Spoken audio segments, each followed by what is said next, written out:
Good afternoon, ladies and gentlemen, and welcome to the 8th episode of Cover Your Six. I'm Ronn Easton. Let's get some housekeeping out of the way first, shall we? There has been a lot of time and effort put into the webpage, which you go to Cover Your Six, spell it out, podcast.com. You will find the episodes that have been posted by Philip and Donna. Philip is my producer. Donna is my publicist. These are some hardworking people to make sure that this goes without a hitch. So stop by, take a look at the interviews that have gone by. Last week, I had Officer Harry Dunn and Officer Aquilino Gunell, the Capitol police officers who were present during the J6 insurrection. This week, I've got my friend Dr. Warren Harper coming back, because when things, as I have said before, start to not make sense to me, Dr. Harper is an individual who can put a label and a tag on pretty much everything and make it make sense. What I want to talk to you about, because I'm trying my hardest here to just hold my shit right now, to be real honest with you, because this past week, the actions that this administration have taken are an abomination. I want to start with the first one, where they talk about double tapping. Number one, double tapping is meant to express when you're holding a handgun and you decide to fire more than one round at an individual. That's a double tap. What they did with these two men standing on the bow of an overturned boat was murder.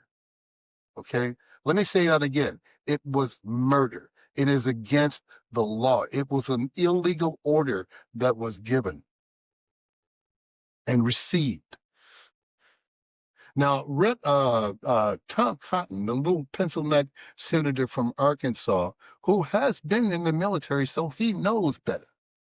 He stood up and said that this was a justified action. Okay? That they were so busy trying to turn the boat over that had just been blown out of the water with 3 engines, each of those engines weighing at least 400 to 500 pounds. So they're on the bottom of the ocean already. And they're standing there waving their shirt as though they were sunbathing. No, they were trying to get your attention so that 45 minutes later, you wouldn't kill them. All right? Then let's talk about the president's city, the president of the United States, the most powerful man in this country, sits in his cabinet meeting and labels an entire race or segment or diaspora of people garbage. Garbage. I live in Minneapolis, St. Paul. I know the streets of Minneapolis and St. Paul. I worked for the Minnesota Department of Health for 22 years, so I know this city well. There are anywhere between 80 and 100,000 Somalis living in the city of Minneapolis and St. Paul. They do have a problem with young Somali teenagers going around busting windows and stealing from cars, but there aren't gangs that are running the street. Yes, they had a group of, I think it was 59 people that were prosecuted and jailed for stealing millions of dollars from funds that were supposed to feed children. They're paying the price for that. Now that's 79 or 59 people out of 80,000. You just had a city councilman here, last name Weinstein. He stole hundreds of thousands of dollars from a fund that was supposed to go to like a call me to find out who killed a child. And now the president wants to end birthright citizenship. That's another way for them to basically terrorize more people of color. They were born in this country. They are United States citizens. United States citizens are being thrown to the ground and treated like garbage, all the while screaming, "I'm a U.S. citizen." Is this truly the way you want to live in this country? Now, here's the one that is probably the most spiteful of all. This just happened day before yesterday. The president decides to with his anti-DEI campaign, go to the national parks admissions, and on Martin Luther King Day and Juneteenth, admission to the park is free. All right? But I can guarantee you there are massive amounts of Black people sitting around saying, yeah, let's all pack up our shit and go to the national park. So that was just a spiteful move. That was to stand up and piss in your face and say, you don't matter to me. That's what that was. I'm saying this, and I've said it before, and I am saying it again. What you are seeing now is a whitewashing of America by nothing more than the Ku Klux Klan in ties. That's what MAGA is. If you accept what's going on in America today, then you are complicit. Look it up if you don't know what I'm saying. You accept this. That means you are part of this. Is this truly what you want? Where little brown babies are separated from their parents and they don't know. Over 600 children have been separated from their parents now. Where are they? There were 2,000 the last time. Where are they? Where are those children? If you got a subpoena, you would run that back through your own ass, making sure that you followed that subpoena. But why is it that Jim Jordan got a subpoena over 3 years ago and he still hasn't answered it? Why is it that the federal government can subpoena the Epstein records and you still haven't seen them? And this is what this is all about. Make no mistake about this. The Epstein files is what this is about. Pictures were released of Epstein Island. What a creepy place to go. What a creepy place to go. And now that you know the history, but throw on that the latest little atrocity, the Dells, that's right, Dell Computer. They show up in the White House and they're donating billions of dollars. And what they're going to do is start a little fund for any baby that's born after a certain date, but only if that baby is within the requirements of the funding requirements or in a certain zip code. I can guarantee you there won't be many brown babies that'll be getting scholarships. But the kicker, probably the dumbest prick on the face of this earth, Robert F. Kennedy Jr., Secretary of Human Services, Health and Human Services, did away with a policy that has been in place for over 30 years to inject babies with a hepatitis vaccine at the time of their birth. This is going to cost babies their lives and their health. So they're not attacking you, they're attacking your children and your children's children. So seriously, are you going to sit and remain silent? You can't. You can't afford to. Not anymore. And again, if you accept this, if you like what's going on, then you're complicit in war crimes. Up next, we got Dr. Warren Harper. I've said this before, there's nobody that I respect more than Dr. Harper, and he's going to put the right words where they belong. Stick around, I'll be right back.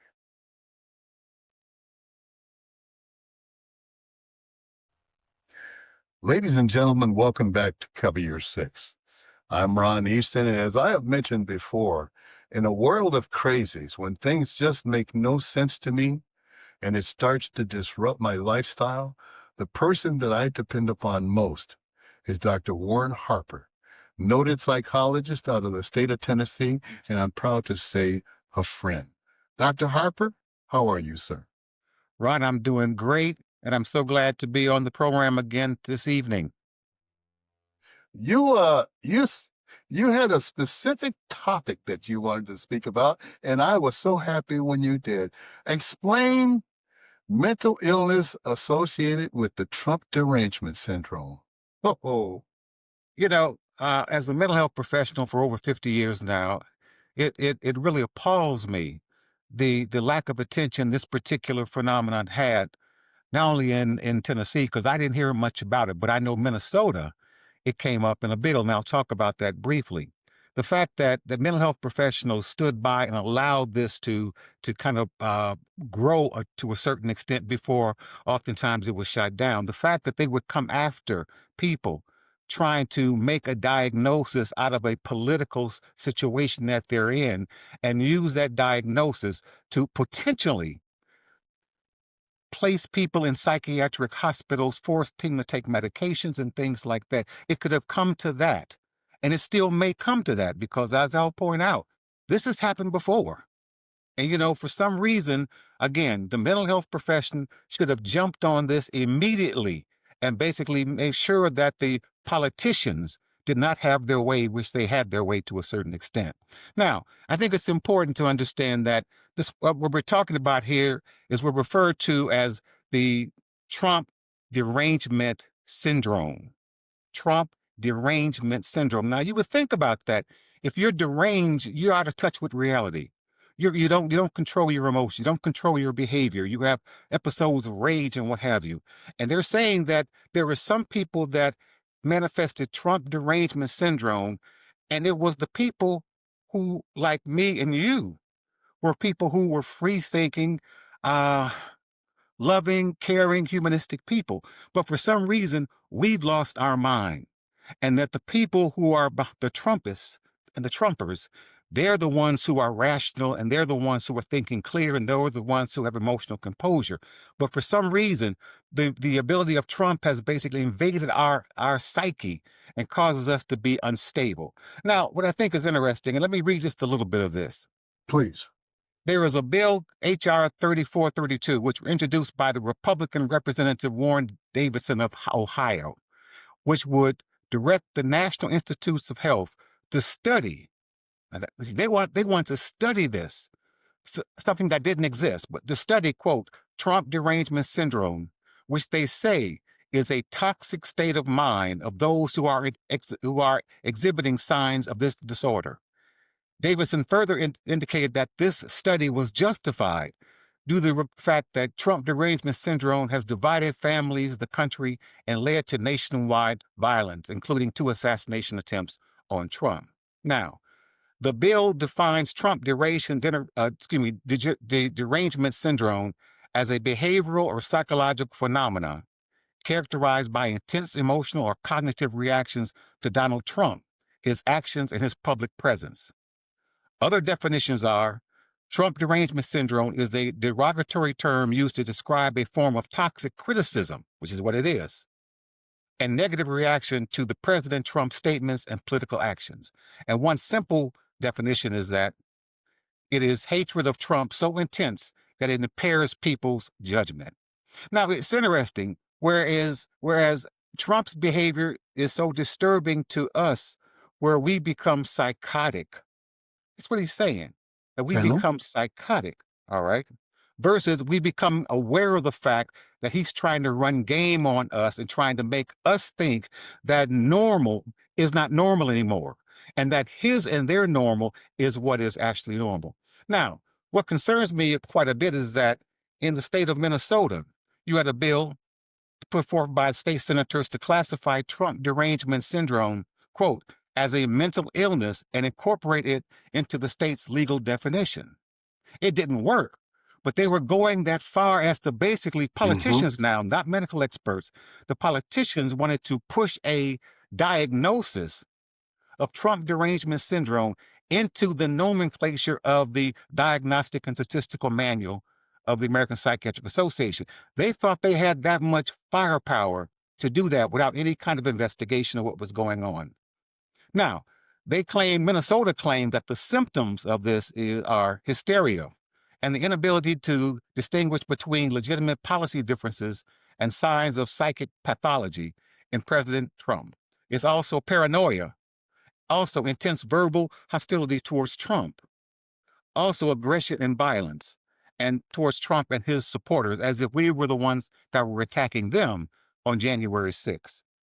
Derangement is defined as severe mental disturbance or a breakdown in logical functioning, social maladjustment, and a breakdown in emotional regulation and mental functioning. Now, they're saying that we have these symptoms, and therefore we must have rigorous study to understand what this disease is all about and what develop treatment for it. Now, number one, it doesn't exist.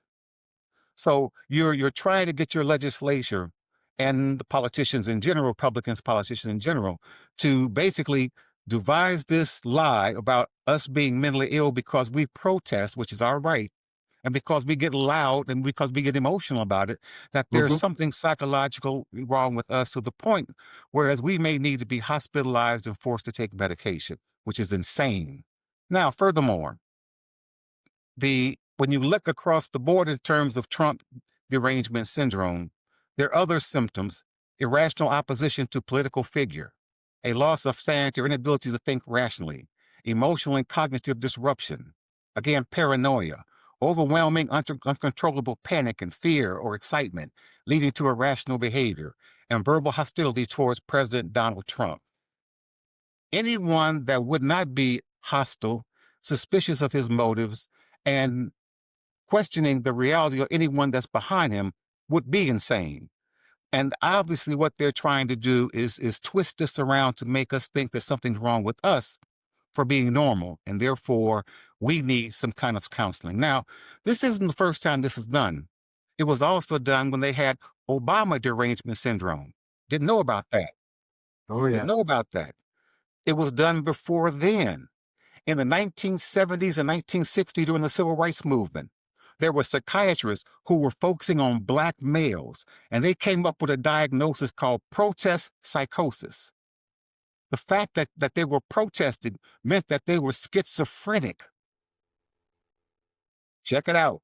Check Google, check anywhere you like to check. The bottom Oh, line is that that, no, I believe. yeah, Listen, I, you are one source that I don't question because I know you do your homework.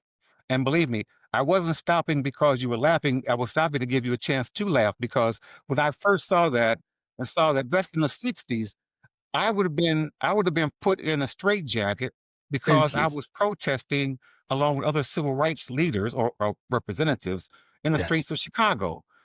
So this has been going on for a long time in terms of trying to label Black people or people in general who protest against their government as being mentally ill. Now, we also saw this when it came to the 19th century with Dr. Cartwright, when he basically said that Black people that escaped from the plantation had drapetomania or rascality of the nerves, okay? And the treatment was beat the hell out of them. Yes. So we find See. ourselves again in the midst of basically sociopathic people who think that they can outsmart all the rest of us out here who have no intention of giving in to Trump derangement syndrome. As a matter of fact, people who have Trump derangement syndrome are Trump's believers. They're the ones who have conspiracy theories. They're the ones with Absolutely. paranoia. They're the ones who have afraid reality testing. They're the ones who are vicious and violent. January 6th. So that's my spiel about this. And again, I'm more concerned about the fact that mental health professionals should have jumped on this immediately and basically shot this down as another one of Trump's idiotic schemes to basically cover his six behind all the craziness that he's doing. Doc, let me ask you this, shit. I don't know any other way than this. What is it about people of color that scares them so much? Well, I think that, I mean, Dr. Frances Cress Welsing, who used to be she's a ancestor now, and she we used to work at Howard University, and she got blackballed from whiteball from Howard University because she came up with the theory and basically said that white people are afraid of being genetically annihilated, and that Black men have the power to do that because we have the dominant gene carrier. So therefore, I think that still, when you hear the white nationalists, the Christian right nationalists talking now, they're saying some of the same things. They're saying that they're terrified of extinction, and that white people need to have power. They need to basically have more children. They need to repopulate the United States. And they need to basically make sure that everyone is Christian, which means you can exclude the Muslims and anyone else that basically is not Christian. And even if you do, if you are a Christian, if you are a Black Christian, you cannot be on the same status or level as the white Exactly. Christian nationalists. That's part of their thinking, and they don't mind saying that. So again, we have this idea that they're going to be eliminated in some way. Well, they would not be eliminated if they choose to live peacefully with everyone else. We have no Part of intention that of putting them. Yeah. part of that falls right in line with um, this latest Pell or Dell family coming up with this fund that's supposed to be given to a child born after a certain date, but only at a certain economic status or in a certain zip code. And I feel that that kind of falls right in with his uh, his research to try and get away or do away with birthright citizenship. I So wouldn't be, people of color are being labeled.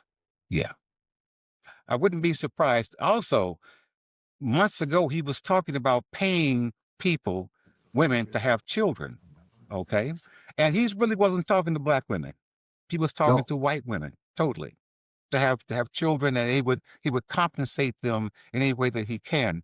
Now, when I heard about the $1,000, I was thinking that, okay, $1,000 to every child born over a period of 18 years, that would be huge money. Who's to say that they will get that money 18 years down the road? exactly. They won't get a dime. The money Exactly. will be taken over by whoever's in power at that point. Exactly. Mhm. I who this week alone has been, after labeling the entire Somali community as garbage Mhm. and telling the outright lies about Somali gangs running the streets of Minneapolis. I have gone out looking for ICE. And what they do is their little pre-dawn raids, and they're raiding single-family homes and pulling people off of uh, off ramps and stuff like that. So they don't give people a chance to protest against their actions. I the whole community, both communities, Latino and Somali, are scared to death. Of course. So what do you do? Well, some communities, particularly in Chicago, they're trying their best to educate those persons that feel so fearful so that they can either know their rights, although, as you and I know, you can know your rights but still be dragged out of your house, kicking and Exactly. screaming. But at least they're trying to educate the population that has been targeted for this kind of behavior. You can also get out there and start supporting the politicians who are basically trying to stop ICE from coming into our community and literally gangstering the community and kind of grabbing people off the street, irregardless of whether you are a citizen or not. We have to have that kind of unity. And as I've said before, unity in the community gives us an opportunity for immunity. Immunity from what? From immunity from being strong armed by these Nazi kind of Gestapo people running in here and harming our people the way that they're doing. How how do we as black men um, get the black community invested in this, because they have been so disenfranchised when it comes to voting and rights and things that take place in our community? How do we get them to realize that not only are they being attacked, but their children's children are being attacked? Well, Ron, I think the best example of doing that is what you're doing right now. I think Black males are not receptive to white males, white females, or Black females when they talk about standing up for ourselves and coming out with both fists and our chests out. I think when we have programs like this where Black men are talking to each other and basically, hopefully, laying out what the plan of attack is against us, as well as the plan of attack to basically keep us safe, I think it gives some Black men, or hopefully it gives more Black men hope that they need to step out and stick out their chest and come out fighting with both hands as well. I thank you for that, because I hope that a lot of people will heed your words and listen, because it's going to take not just one community, it's going to take this country as a community to go against what's going on. You and I have both seen this coming from Memphis. We have seen the days of segregation. We have seen Yeah. the days of white only and colored only fountains. We've seen the days of having to ride at the back of the bus in neighborhoods being segregated. We don't want to go back to that. No, but we will. But we will if we don't put a stop to it. You know, Exactly. every day behind Trump and Trumpism, you know, we're constantly being bombarded with some other new kind of trauma. Okay, there's a condition called weathering, like water running over a rock over a period of hundreds of years. That rock Hmm. is going to wear away. Black researchers have found that our psychological health has a lot to do with the weathering aspect of how stress and racism is washing over us all the time, but also damaging us all the time. We have the weathering effect of racism. So we have to get as strong as we possibly can get. And the only way we're going to get strong is to start standing up and fighting those things which are against us. There's a phenomenon that I've noticed on social media. Whenever there is a picture posted of Michelle Obama, there are those who choose to denigrate and disrespect her by calling her Michael. What the hell's Mm. with that? Mhm. You know, I'm not aware of that, but I believe it to be true. Um, she's a very powerful woman. And she has a lot of power with Black women in particular, but also white women will listen to her as well. So what does the devil do? What do Trump and Trumpites do when there's someone that might be a, a problem to them? Then they basically start targeting that particular person or that group of people to basically Hmm. denigrate and shoot down in any way that she can. So I wouldn't be surprised if we have some people that just don't like women, but also we have some people that are being paid and bought and sold to have a campaign against Michelle Obama so that she will never think about running for any office because at this point, anyone she runs for, she has a good possibility of winning. Absolutely. Hmm. Absolutely. One final thing here, and I've mentioned this before, you are a Navy veteran, Yes. and you are a Navy veteran with honors and pride. Hmm. Um, I'm sure you've seen the incident of the what I am labeling war crimes in the waters off of Venezuela. How do you feel about it? If you would like to say, or if you don't, then don't. Hmm. Well, you know, I'm trying to think.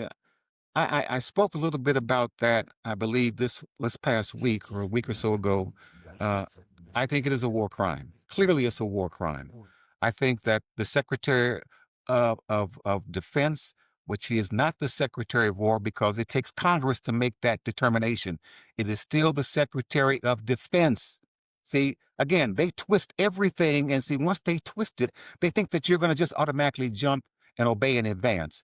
The Exactly. Secretary of Defense is trying to be a tough guy, and he's a punk. He's just a punk. You know, Thank you. he's a punk that can stick out his chest and act tough all the time. And the idea of shooting missiles into speedboats or even fishing boats is insane to begin with. If we got a drug problem, let's deal with it here. And not by Amen. selling the crack dealer on the corner. What about the white guys who are bringing it into the country to begin with? You know, we can stop this, or we have to stop it on both ends. It's not going to stop behind blowing up fishing boats and speedboats that some may carry some drugs. But you know, how many fishing? I was reading an article today that it is over 1,000 miles between Venezuela and here by boat.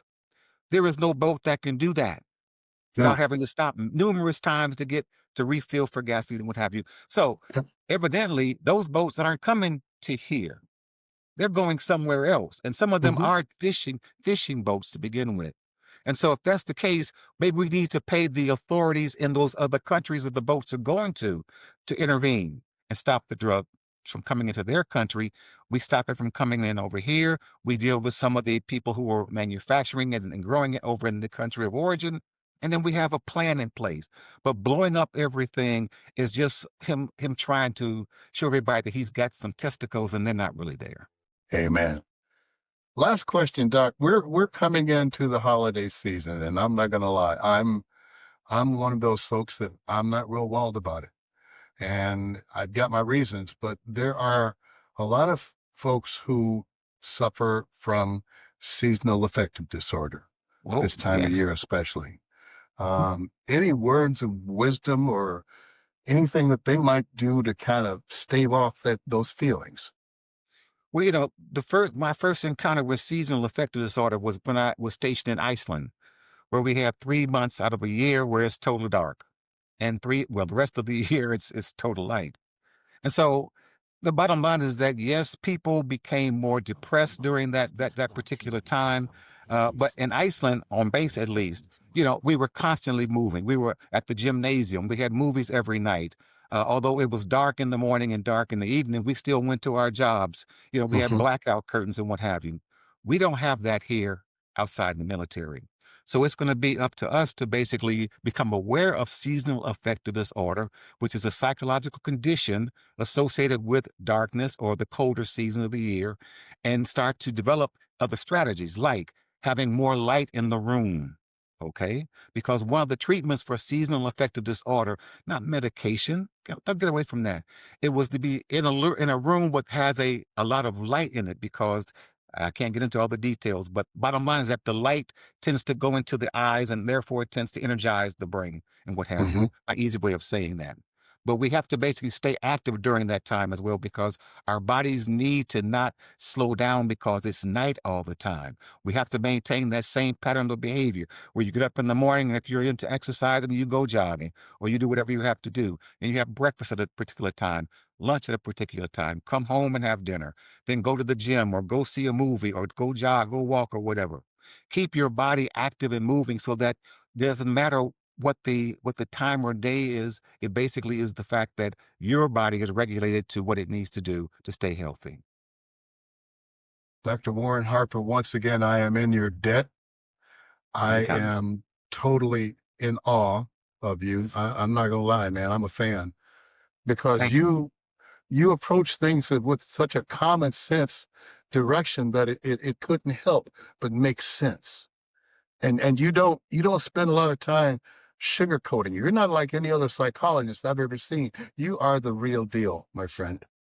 Well, and I think that if I were sitting in front of a board of psychologists, they would basically say I'm too matter of fact, or I'm too upfront about things, or I'm not being professional. I think that there is a distinct difference between white and black psychology. I think that the whole idea of our training, which was to be stoic and to basically not have any emotion, is so incomprehensible to the black spirit. We have to basically know what we're talking about. Black folks didn't come to me to be in therapy for 8 months or 2 years. They came to get some answers. And Amen. basically, that's what black people need. They need answers and they need strategies to overcome some of the social conditions that have been put on us by white supremacy and oppression and what have you. And if you give them that, then that's all they need to pick it up and move forward. Amen. Amen. Dr. Harper, thank you so much, brother. Anytime. Anytime. You will be back soon. You Good. already know That's good. Good. that. You and I are inextricably linked Okay. together forever and ever. Oh man, I That sounds appreciate you, fine. Doc. Thank you so Thank you, much. sir. Bye Roger now. that.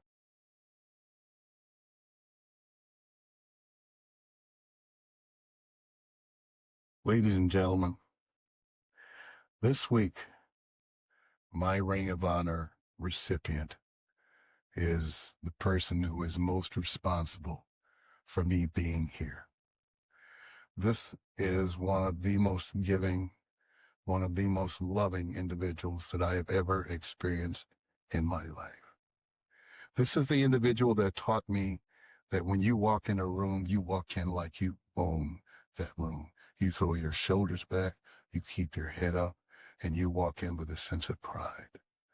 This week, my recipient in my Ring of Honor is my grandmother, Pearl M.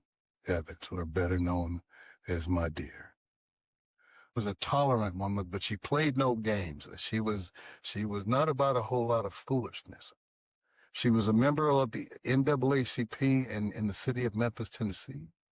She was a rose gardener. She was a perfectionist when it came to her appearance and her yard. She brought up two grandsons, myself and my brother, for whatever the reasons were well, they say the reasons was because my mom was deaf and that it would have taken us longer to speak. But she and my grandfather were the most loving individual that I have ever seen in my life. I lost her December 12th of 1979, and my life has not been the same since, but I am her legacy. Pearl